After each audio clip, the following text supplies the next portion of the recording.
Hi മക്കളെ, അടുത്തൊരു sure ക്വസ്റ്റ്യനുമായിട്ട് master വീണ്ടും വന്നിട്ടുണ്ട്. ക്വസ്റ്റ്യൻ നോക്കാലടാ. എന്താണ് സാറേ ക്വസ്റ്റ്യൻ? യെസ്, നമ്മുടെ ഫുഡ് ചെയിൻ എന്നുള്ള ചോദ്യമാണ്, ആഹാര ശൃംഖല എന്നുള്ള ചോദ്യമാണ്.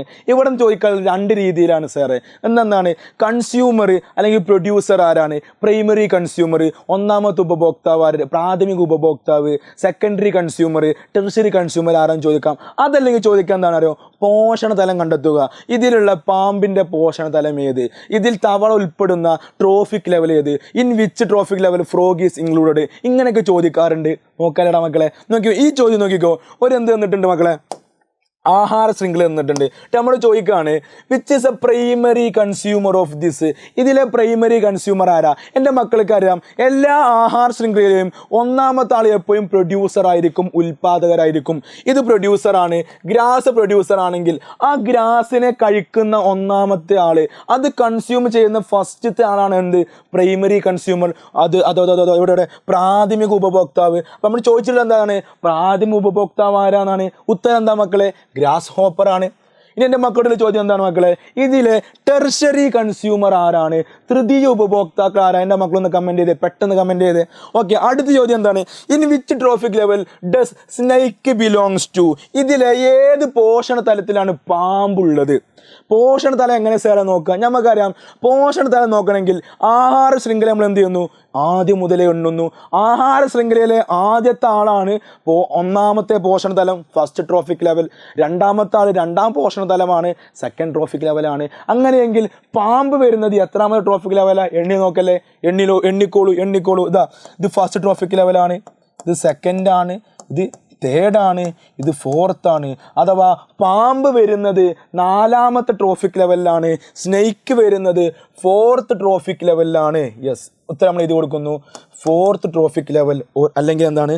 നാലാമത്തെ പോഷണ തലം. റെഡി അല്ലടാ മക്കളെ? ഇനി അടുത്തൊരു ചോദ്യം നോക്കിയാലോ. അടുത്ത ചോദ്യം എന്താണ്? നമ്മുടെ പ്ലാന്റ് ടിഷ്യൂസിൽ നിന്ന് സസ്യക്കലകളിൽ നിന്ന് ചോദിക്കാൻ സാധ്യതയുള്ള ചോദ്യമാണ്. സാറേ ചോദ്യം എന്താണ്? 1, 2, 3 പ്ലാന്റ് ടിഷ്യൂസ് കൊടുത്തിട്ടുണ്ട്, സസ്യക്കലകൾ കൊടുത്തിട്ടുണ്ട്. നമ്മൾ ചോദിക്കുകയാണ് എയും ബിയും സിയും ഡി ഒക്കെ ഫില്ലാക്കാൻ വേണ്ടി പറഞ്ഞു. സാറേ ഞങ്ങൾക്കറിയാം, ഇത് സിമ്പിളാണ്. എന്താണ് ഇത്? കോളം കൈമയാണ്. കോർണറിൽ തിക്നെസ് ഉള്ളത് കോളം കൈമയാണെങ്കിൽ ഒരു തിക്നെസ്സും ഇല്ലാത്തത് പാരൻ കൈമയാണ്. ഞങ്ങൾക്കറിയാം സാർ, ഇത് പാരൻ കൈമയാണ്. പാരൻ കൈമ.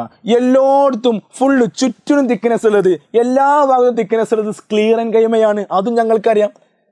മാസിൻ്റെ മക്കൾ ടോപ്പാണ്. യെസ് ഇത് സ്ക്ലീറൻ കൈമയാണ്. ഇനി ചോദിച്ചിട്ടുണ്ട് ഇതിൻ്റെയൊക്കെ ഫങ്ഷൻ എന്താണ്? നോക്കിയാലോ. പാരൻ കൈമേൻ്റെ ഫങ്ഷൻ പേരിൽ തന്നെ ഉണ്ട്. പാരൻ കൈമ ഫോട്ടോസിന്തസിസ്. എന്താണ്? ഫോട്ടോസിന്തസിസ്. പാരൻ കൈമ ഫോട്ടോസിന്തസിന് സഹായിക്കുന്നുണ്ട്.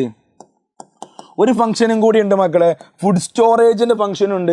ആഹാരം സംഭരിച്ച് വെക്കുന്ന ഒരു ഫംഗ്ഷനും കൂടി ഉണ്ട്. ഞാൻ അത് എഴുതിയില്ലെങ്കിലും പ്രശ്നമില്ല. പാരൻകൈമയുടെ ഏറ്റവും വലിയ ഫംഗ്ഷൻ എന്താണ്? അത് photosynthesis സഹായിക്കലാണ്.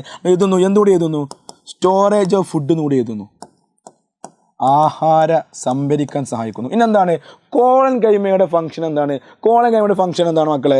Give strength and flexibility. ബലവും വഴക്കവും കൊടുക്കുക. സാറേ അതെന്നല്ല ഇതും? അല്ല, ഇതെന്താണ്? ഗിവ് സ്ട്രെങ്ത് ആൻഡ് സപ്പോർട്ടാണ്, താങ്ങാവാനാണ്. ഇവിടെ എന്താ കൊടുക്കുന്നത്?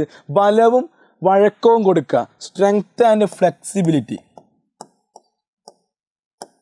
സ്ട്രെങ്ത് ആൻഡ് ഫ്ലെക്സിബിലിറ്റി കൊടുക്കുന്നു, അഥവാ വഴക്കം കൊടുക്കുന്നു. റെഡിയല്ലേ മക്കളെ? റെഡിയല്ലേ? ഇനി ഇതിൽ നിന്ന് തന്നെ ഒരു ചോദ്യം കൊണ്ട് ചോദിക്കാൻ സാധ്യതയുണ്ട്. എന്താണ് സാർ? നോക്കിക്കോ. കൂട്ടത്തിൽ പെടാത്തതിനെ എടുത്ത് എഴുതുക. പാരൻകൈമ, കോളൻകൈമ, എപ്പിത്തീലിയൽ ടിഷ്യൂസ്, സ്ക്ലീറൻ കൈമ. പാരൻകൈമ, കോളൻകൈമ, ആവരണ കലകളിൽ സ്ക്ലീറൻ കൈമ. നമുക്കറിയാം എന്താണ് സാറേ ഈ പാരൻകൈമയും കോളൻകൈമയും സ്ക്ലീറൻ കൈമയൊക്കെ എന്താണ്? പ്ലാന്റ് ടിഷ്യൂസ് ആണ്, സസ്യകലകളാണ്. പക്ഷേ എപ്പിത്തീലിയൽ ടിഷ്യൂസ്, ആവരണ കലകൾ, അത് ജന്തുകോശങ്ങളിൽ പെട്ടതാണ്, ജന്തുകലകളാണ്. അതുകൊണ്ട് എന്താണ് ഉത്തരം? ഓപ്ഷൻ സി ഫോർ കാറ്റ് ആണ് ഉത്തരം. കാരണം എന്താണെന്ന് ചോദിക്കുകയാണ്, നമ്മൾ എന്തുത്തരം എഴുതണം?